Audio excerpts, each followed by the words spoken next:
Hi, I'm Craig Kirsner, President of Stewart Estate Planning Wealth Advisors.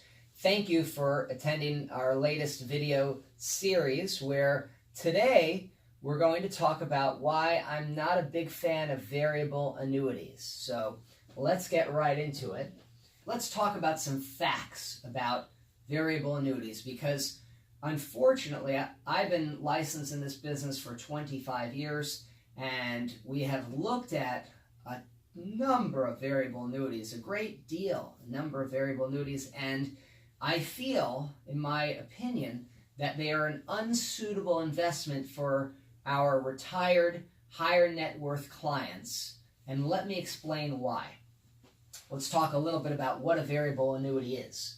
First of all, a variable annuity, your principal goes into various sub-account mutual funds, okay? So what that means is you give your money to, let's say, $100,000 to a insurance company, and no matter how great that insurance company is, it could be A+ rated, could be the greatest company in the world, not a problem.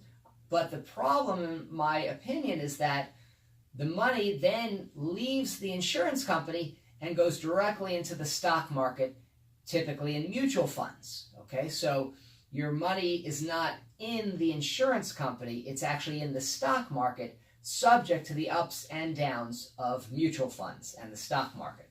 So that's number one.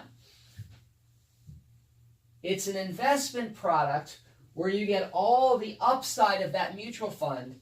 However, you could lose money if that mutual fund goes down.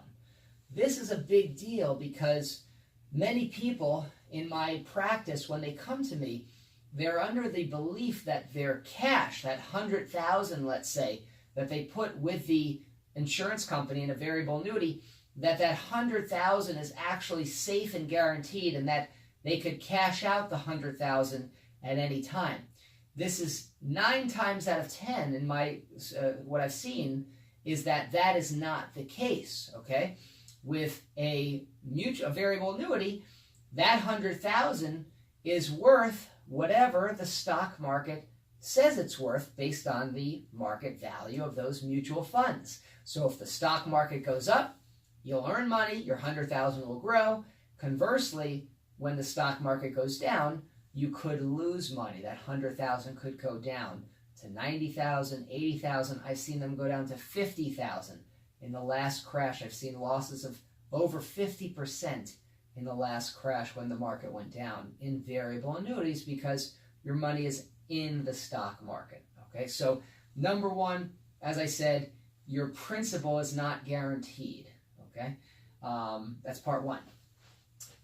Part two, and if you bought one of these, your broker might have told you that your principal is guaranteed, but generally speaking, 9 times out of 10 in my experience, that is not the case. You might have a rider, an income rider value, or a death benefit rider value, and those values are guaranteed. But your actual $100,000 of cash, if you ever wanted to take that cash out while you were alive, that is not a guaranteed number. Typically, if it's in the mutual funds and they go down, your value could go down. So your principal, it's not guaranteed. Again, most of my clients that are 65, they're almost all predominantly 65 to 80 years old. Their number one goal at this point is the return of their principal. Warren Buffett once said, the return of your principal is more important than the return on your principal. So always our clients' number one goal is safety of principal, protecting their retirement nest egg with safety of principal. So that's number one. Number two reason I'm not a big fan of variable annuities is the fees are very high, okay? So as you can see here, annual fees of up to 2 to 3%. I have personally seen fees as high as 4 and 5% of hidden fees within a variable annuity that our clients are typically not aware of when they come to us with a variable annuity. They are shocked to find out that the insurance company is taking 3 or 4 or 5% from your variable annuity. Now, let's talk about this for a second. Let's see here. So what are some of the fees in a variable annuity? There's something called a mortality and expense fee. Expense fee. Okay?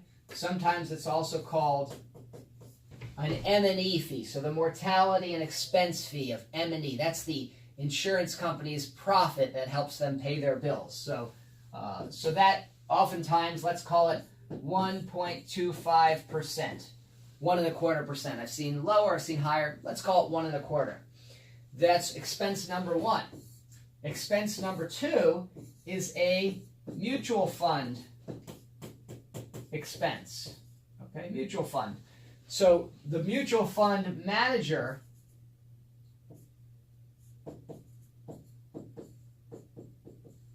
that mutual fund that your money's in, that mutual fund has a manager, and he's going to charge you a fee.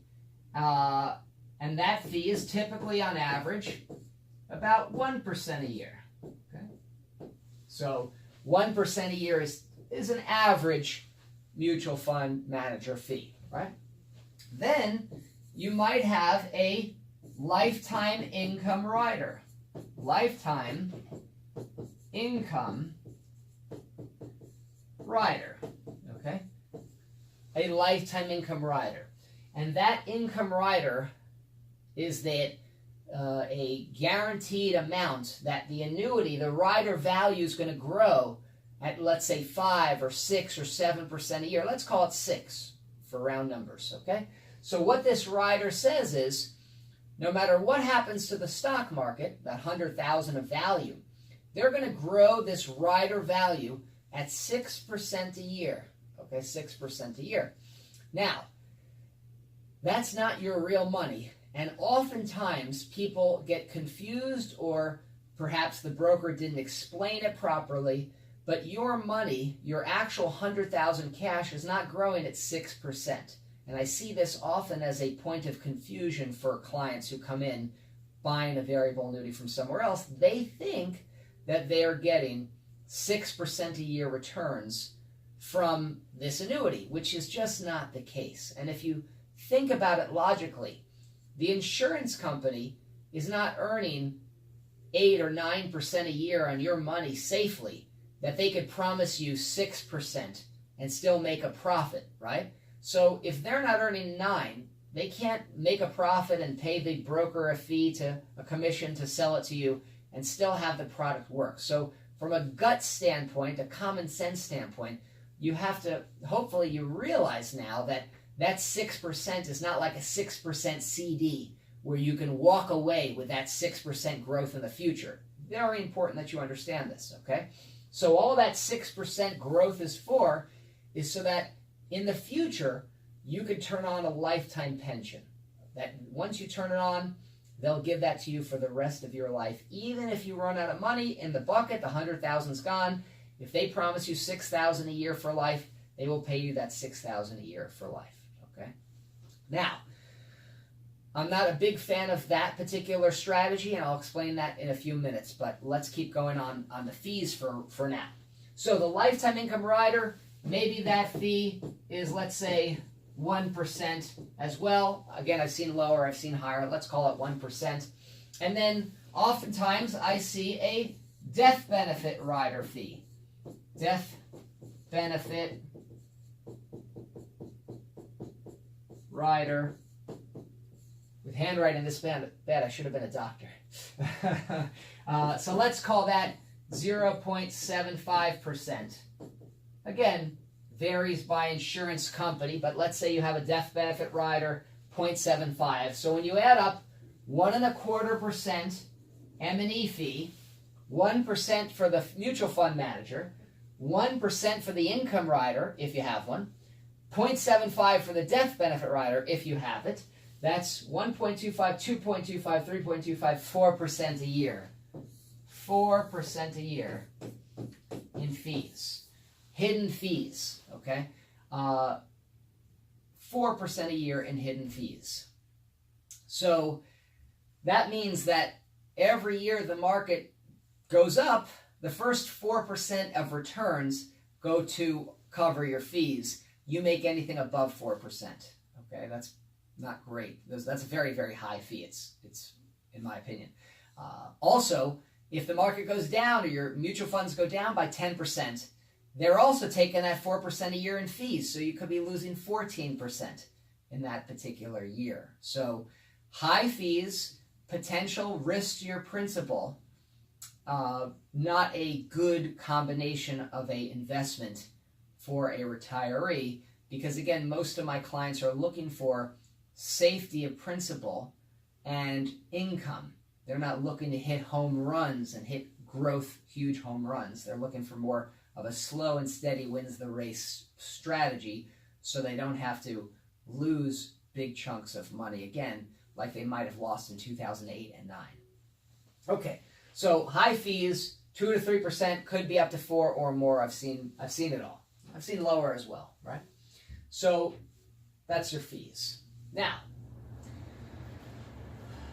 so that's part 2, why we don't like it. Part 3, oh, by the way, when people have negative connotations of annuities, they are typically talking about, or the annuities that we say, in our opinion, gives all other annuities a bad name, are these types of variable annuities, because once you understand the facts, they're typically not really an applicable or suitable investment for you, for a retiree. Maybe it is, maybe it isn't, but in our practice, this is typically what we see. Not a suitable investment. A couple other things you should know about variable annuities. They have surrender charge periods that vary by insurance company. So that just means for a certain period of time, if you want to cash your money out, whatever it's worth, less the fees, there are some surrender charges that vary by insurance company. And this is what Susie Orman says about variable annuities. So the next slide, it comes right from YouTube. You can Google this for yourself on YouTube and look up this video, but I'm going to play it for you now. This is what you need to know. Just stay away from variable annuities and you'll be just fine. Gotta love that. So Susie says just stay away from variable annuities. There are great annuities out there. There are not great annuities. And if I had 100 annuities on this table, I would take 95 and throw them on the floor. But there are 5 left from highly rated giant insurance companies that offer our clients safety and nice potential growth without risk to their principal, because it's backed by the claims paying insurance ability of these giant old highly rated insurance companies. Okay, so now let's talk a little bit more about variable annuities. Okay, so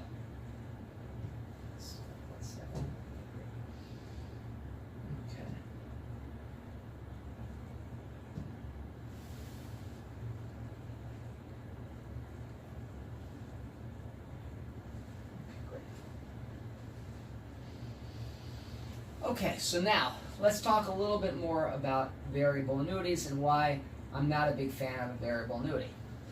When our clients, we analyze a variable annuity, there are a few things we look for. Number one,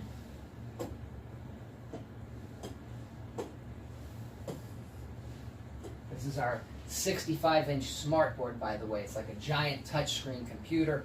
Lets me analyze our clients' portfolios and look up their stocks and the history of everything. It's just a fantastic piece of technology. So what we look for when we're looking at a variable annuity,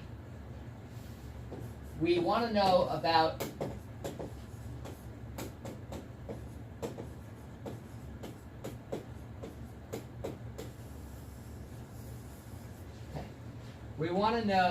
about a couple of, this is what's important to our retired clients that are 65 to 80. Number one, they want to know, is their principal safe?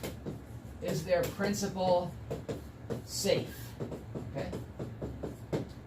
So with a variable annuity, typically the principal is not safe. It is in the market, in mutual funds, and so we're going to say no, only because if that mutual fund goes down, you can lose principal in your variable annuity. So your money is not guaranteed, the principal typically, because they're in mutual funds. Mutual funds. Okay? Now, so that's number one. Granted, there are less risky mutual funds and more risky mutual funds, and tons of them out there, but we're just speaking generically and generally about variable annuities and if they're applicable for a retired client. So number one, is your principal safe? We say no, because your money is in mutual funds at the whim of the stock market. That's number one. Number two, what are the fees? Okay? Again, the fees could be 2% total fees, it could be 3%, it could be 4%. Let's say in this case, in this example, they're 4%, for example. Okay? Let's be more conservative, let's say 3%. So let's say, for example, 3% in this example, hypothetical example. Okay, so 3% in fees in this example, right? Now, let's talk about an income rider for a little bit, because I want to educate you on how an income rider works, because this is a lot of the source of confusion in people that come to us when they think they have one thing, but they really have something else. So let's talk about that for a second. Let's talk about how an income rider works.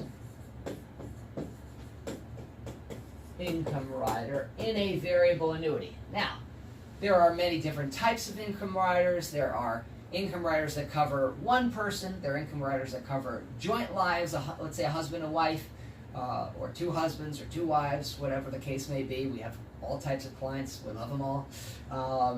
So, an income rider. Different types, but let's just talk generically in what I see most of the time. Okay? So, income rider. You have the stock market. The stock market goes up and down and up and down. It's like a river, right? Up and down and up and down. And let's say you start with $100,000. $100,000. Again, just a nice round number. I like round numbers, easier to keep track of. So you start with 100,000, and the stock market's going to go do whatever it does. It's going to go up, it's going to go down, it's going to go up, like that, right? What the stock market does is what it does. So your cash grows based upon the stock market. So it's going to go up and down and up and down if you're in mutual funds, right? If you're in the market, goes with the market. Of course, less the fees you're paying, whether it's 2 or 3 or 4%, whatever that is, whatever the case may be. So you'll lag a little, behind the stock market, but your cash is whatever the cash is worth on a day-to-day basis. Now, an income rider works like this. Let's say this income rider grows at 6% per year, for example, 6% per year.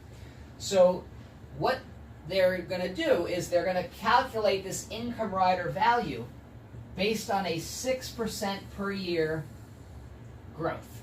Okay? So let's say you're age 70 now, okay? Let's say you're 70 today, and so you're 70, and let's say it's 75, you want to maybe make a change, right? At 75, or do something. So let's look at your options at that point. The green line, the cash line, we don't know what that's going to be worth in 5 years, okay? Let's say it grew to 140,000. Okay? 100 and my wife says, with handwriting this bad, I should have been a doctor. Just kidding. So, let's say it grew to 140,000. Gotta have some fun with this stuff. It's a little boring sometimes. So your 100 grew to 140,000, okay? That's your cash in green, right? But you've got your income rider, right? So in 5 years, let's say 6% compounded, 30, let's call that, for illustrations, let's call that 150,000. Okay. 150,000. Just for the illustration, I know the math is wrong, but I want you to get the point. So let's say your income rider value is 150,000. Okay. Some people might be under the impression, based on what they've heard from their salesperson or broker, that they can walk away with this $150,000 number no matter what happens in the stock market with their cash. They can actually walk away with a lump sum at a certain point of this income rider value, the 6% income rider value, okay?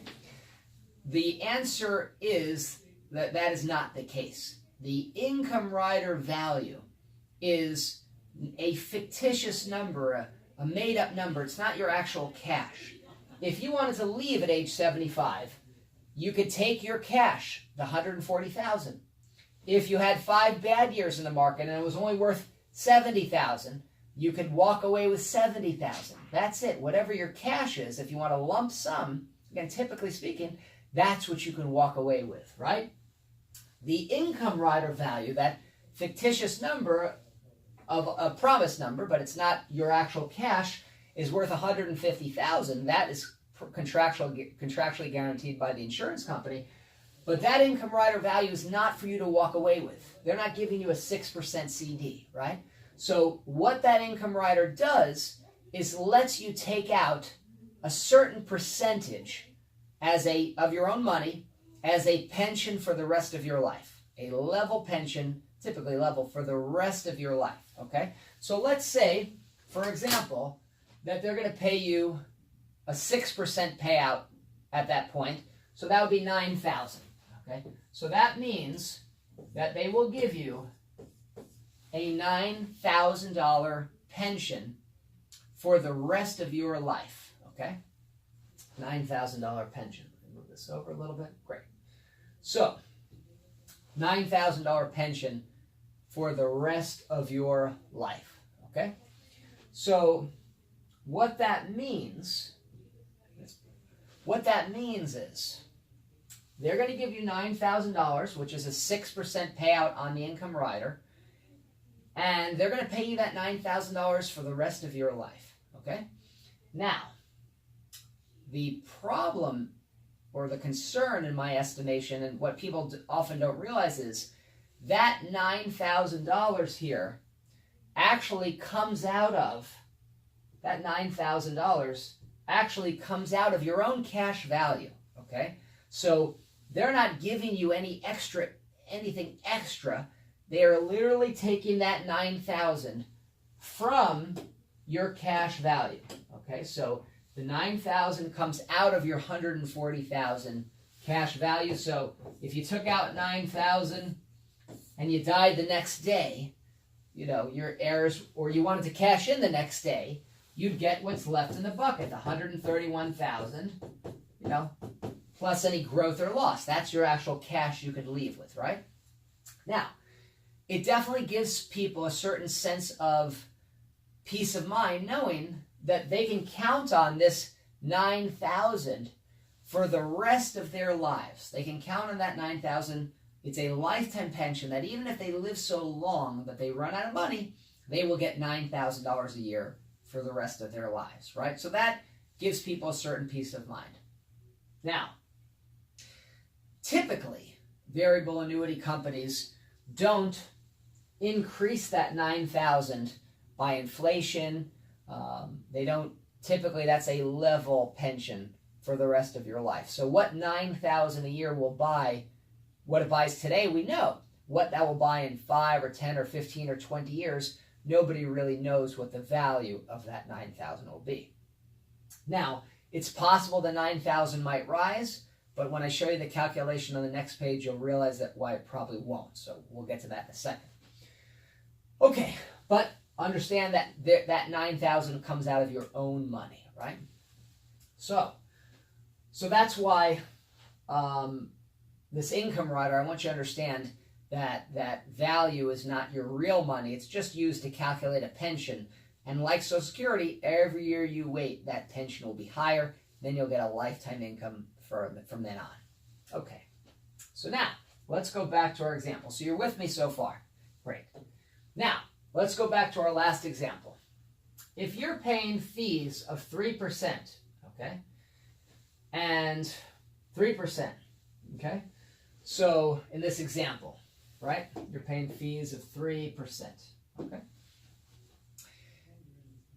If you're paying fees of 3%, what that means is that if you're paying fees of 3%, what that means is that, let's say in our last example, your cash grew to $140,000. Okay, so $140,000 times 3% is $4,200. $4,200 in fees. Okay. So in this example from the last page. Now, they are going to promise to pay you a pension, a lifetime income, pension, a lifetime income for the rest of your lives, lifetime pension. Okay. In this example, we said $9,000. Okay. So my concern for a retiree and why I'm not a big fan of variable annuities is if you add 9,000 to 4,200, okay, that's 13,200. What that means is that your total withdrawals each year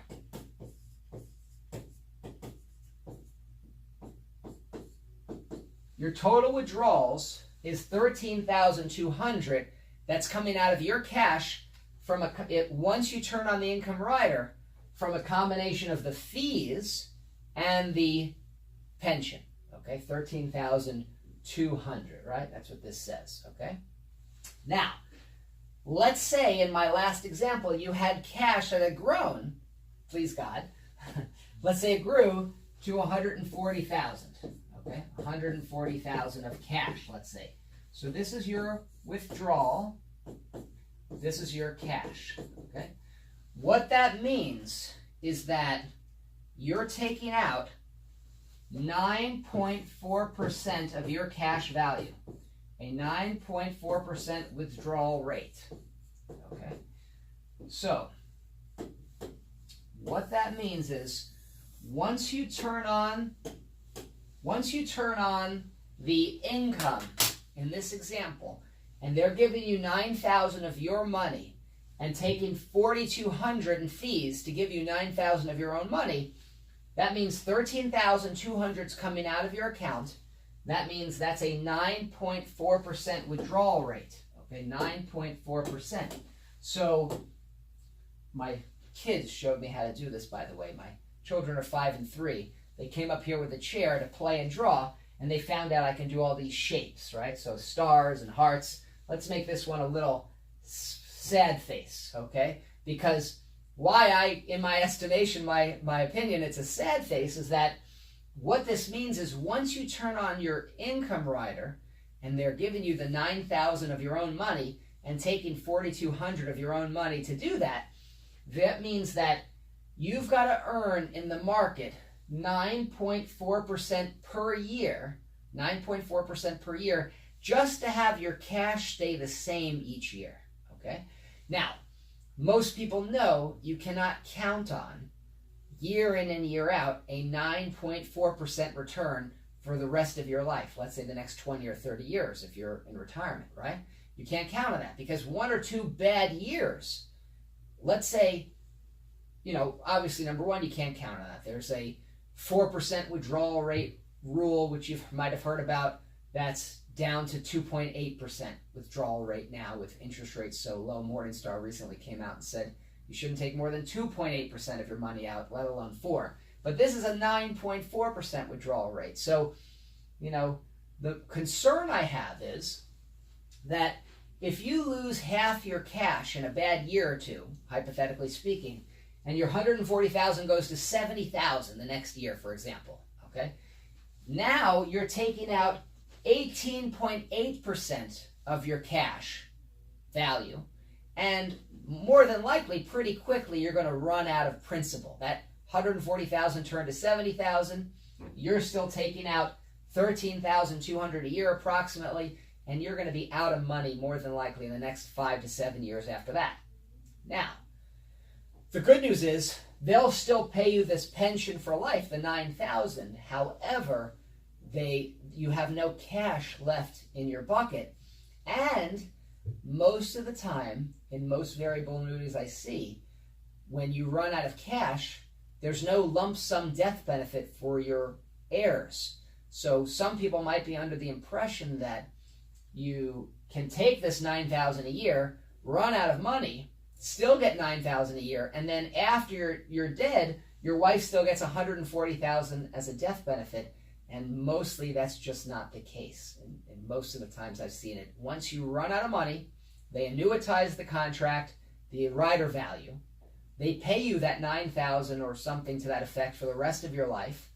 And when you die, sometimes they give you a 10-year window, a 10-year period certain, where if you die in the first 10 years, your heirs will get the rest. So if you die in year 5, you'll get 5 more years of those $9,000 payments to your spouse or your children.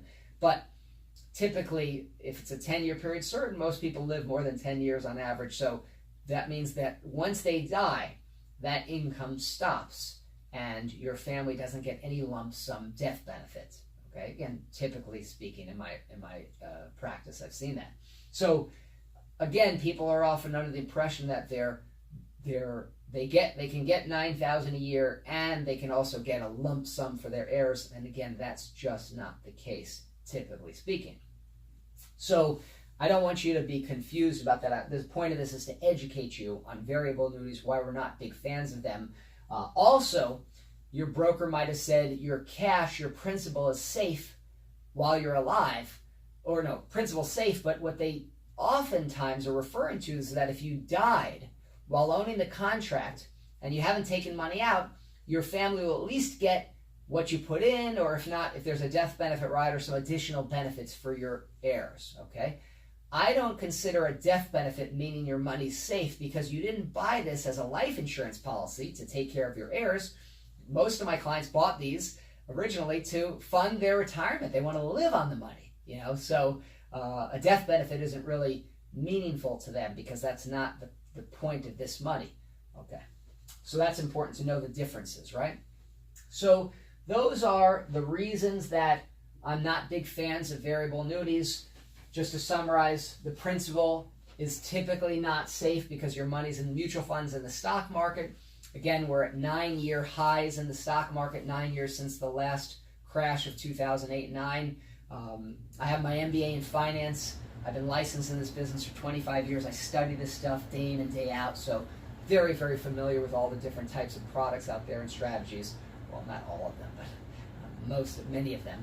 And high fees, again, 2 to 3%. I've seen as high as 4 and 5, but we're going to use 3% in this example to be conservative or whatever.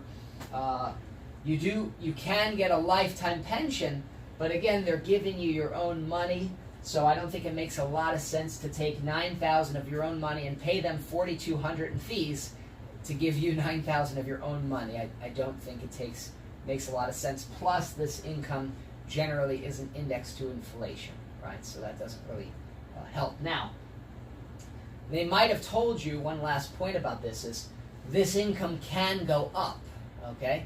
But what they don't tell you, or sometimes the broker doesn't even know, is that once you turn on the income, you've got to earn, typically, you've got to earn more than this 9.4% year in and year out.